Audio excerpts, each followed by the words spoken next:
Side खबरों के लिए सब्सक्राइब करें फ्लेम मीडिया और उसके बाद बेल आइकन को प्रेस करें ताकि सबसे पहले आपको मिले एक्सक्लूसिव खबरें।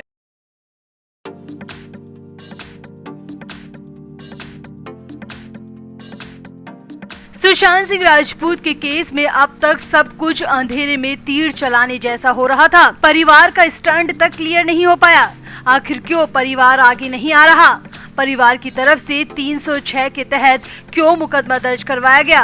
क्यों अभी तक सुशांत मामले में फैमिली ने एक बार भी 302 का नाम तक नहीं लिया? वो तो सुशांत के फैंस की ताकत और संघर्ष है जो कि सुशांत का केस 1-1.25 साल बाद भी अंडर इन्वेस्टिगेशन है। मगर इन सब के बीच अच्छी खबर ये है कि सुशांत सिंह राजपूत की संदिग्ध मौत के मामले में कुछ हलचल सीबीआई के मुंबई दफ्तर में देखने को मिल रही है। खबर है कि सीबीआई की तरफ से सुशांत के 2 नौकर जो कि घटना वाले दिन मौजूद थे, उन्हें एक बार फिर से पूछताछ के लिए बुलाया गया है। जी हाँ, ये बड़ा अपडेट सूत्रों के हवाले से मिल रहा है। वहीं सामने ये भी आया है कि बॉडीगार्ड को भी समन भेजा गया है। तो अचानक कैसे सीबीआई एक्शन मोड में आ गई और क्या नीरज, केशव और बॉडीगार्ड के बाद आगे रिया चक्रवर्ती को भी रडार पर लिया जा सकता है? आपको बताते हैं सब। आप भी वीडियो को शेयर करें और कमेंट भी करें। तो सीबीआई को सुशांत का केस हाथ में लिए पूरा 1 साल हो चुका है। 1 साल और हाथ में कुछ भी नहीं।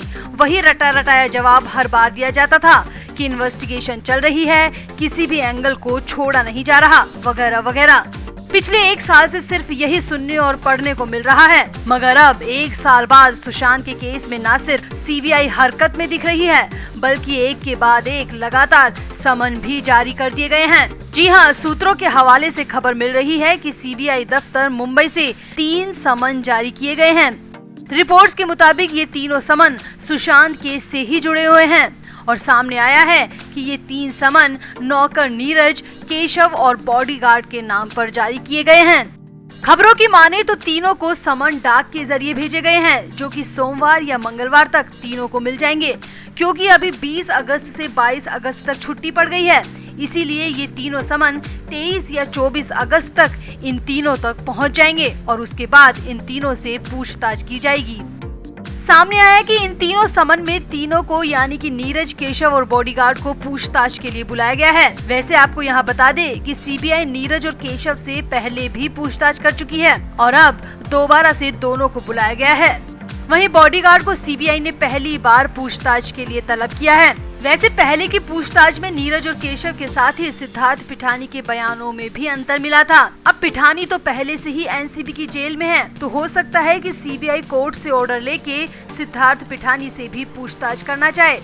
खैर, फिलहाल तो सीबीआई ने नीरज और केशव को दोबारा बुलाया है, वहीं बॉडीगार्ड को भी बुलाया गया है। वैसे आपको याद दिला दे कि हाल ही में जब सिद्धार्थ पिठानी को एनसीबी ने हैदराबाद से गिरफ्तार किया था, तब उस वक्त एनसीबी ने नीरज और केशव को भी पूछताछ के लिए बुलाया था। साथ ही साथ बॉडीगार्ड से भी एनसीबी की टीम ने पूछताछ की थी और अब सीबीआई भी इन तीनों को ही बुला रही है।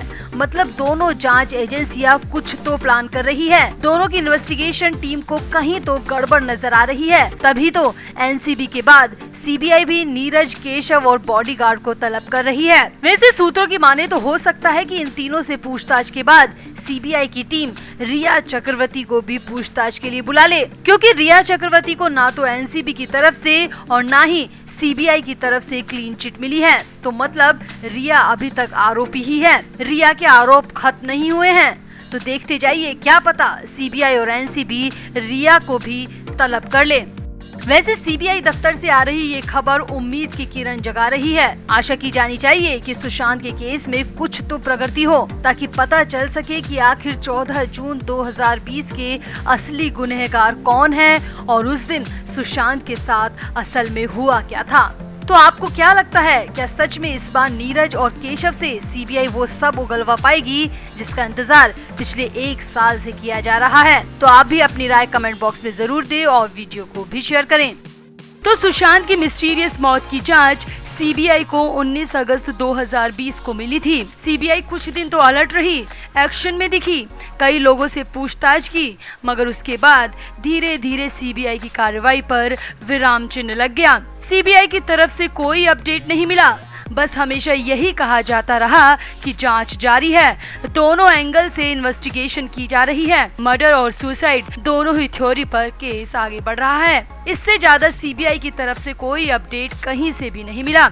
कुछ लोगों ने सीबीआई के अपडेट को जानने के लिए आरटीआई भी दाखिल किया, मगर वहां से भी सिर्फ यही जवाब मिला कि इन्वेस्टिगेशन चल रही है और अंदर की बातें बताई नहीं जा सकती। हालांकि बीच बीच में ये खबरें भी आती रही कि सीबीआई सबूतों के अभाव में केस की क्लोजर रिपोर्ट दे सकती है, सीबीआई केस बंद कर सकती है, मगर ये सब सिर्फ अफवाह निकली, क्योंकि ऐसा कुछ भी नहीं है। जो मीडिया में रिपोर्ट्स आती है उन्हें धत्ता बताते हुए सीबीआई अपना काम चुपचाप करती रही।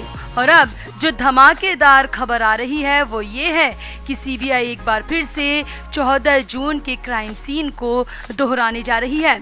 यानी कि सीबीआई सुशांत की मौत वाले दिन को फिर से रिक्रिएट करने जा रही है। सूत्रों की माने तो इसके लिए सीबीआई ने फ्लैट के मालिक से चाबी भी ले ली है और बहुत जल्द क्राइम सीन को रिक्रिएट किया जाएगा। सोर्सेज की माने तो इसके लिए सीबीआई टीम की तरफ से सिद्धार्थ पिठानी, नीरज सिंह, केशव बचनेर और दीपेश सावंत को भी बुलाया गया है, ताकि सबकी मौजूदगी में पता लगाया जा सके कि आखिर उस दिन हुआ क्या था। खबर तो ये भी आ रही है कि सीबीआई की टीम सुशांत सिंह राजपूत के बांद्रा वाले अपार्टमेंट में भी जाएगी और टीम सुशांत की लाइफस्टाइल के बारे में भी पूछताछ करेगी। माना जा रहा है कि सुशांत की लाइफस्टाइल के बारे में जानकारी से सामने आ सकता है कि आखिर के दिनों में सुशांत की लाइफस्टाइल में कोई अंतर आया था क्या, और अगर अंतर आया था तो इसकी वजह क्या थी। वहीं रिपोर्ट्स के मुताबिक इसके लिए सीबीआई जल्द ही रिया चक्रवर्ती से भी पूछताछ कर सकती है। जी हाँ, ये भी बड़ी खबर सामने आ रही है कि सीबीआई रिया चक्रवर्ती को भी अपने दफ्तर में पूछताछ के लिए बुला सकती है। अब इसके पीछे वजह क्या है और रिया से इस बार क्या पूछा जाएगा, ये साफ नहीं हो पाया, मगर जल्द ही रिया के घर पर सीबीआई का बुलावा पत्र पहुंच सकता है, ये खबर आ रही है। इतना ही नहीं, खबर तो ये भी है कि जांच कर रही सीबीआई की विशेष टीम ने सुशांत सिंह राजपूत के बांद्रा फ्लैट के मकान मालिक को भी पूछताछ के लिए फिर से समन भेजने की तैयारी कर ली है। दरअसल सुशांत की मौत के बाद मकान मालिक ने फ्लैट का फर्नीचर कथित तौर पर बदल दिया था। ऐसे में सीबीआई सुशांत के मकान मालिक से इस बारे में पूछताछ कर सकती है। साथ ही साथ सुशांत और रिया के बिहेवियर के बारे में भी लंबी पूछताछ की जा सकती है। वैसे आपको याद दिला दें कि पिछली बार सीबीआई की पूछताछ में पता चला था कि सिद्धार्थ पिठानी, नीरज और दीपेश सावंत के बयानों में अंतर है। इसीलिए सीबीआई टीम इस बार पिठानी, नीरज, दीपेश सावंत और केशव को एक साथ एक छत के नीचे बुलाएगी। इन सभी को बांद्रा वाले फ्लैट में बुलाया गया है ताकि क्राइम सीन को इन सभी की मौजूदगी में रिक्रिएट किया जा सके। रिपोर्ट्स की माने तो सीबीआई की टीम बेहद गोपनीय तरीके से सारे सबूत जुटा रही है। बिना किसी को भनक लगे सीबीआई की टीम अपना काम कर रही है। इसी बीच सीबीआई की टीम ने कई अलग अलग शहरों में जाकर भी जांच की थी। टीम हैदराबाद, दिल्ली, फरीदाबाद और पटना भी जांच के लिए गई थी।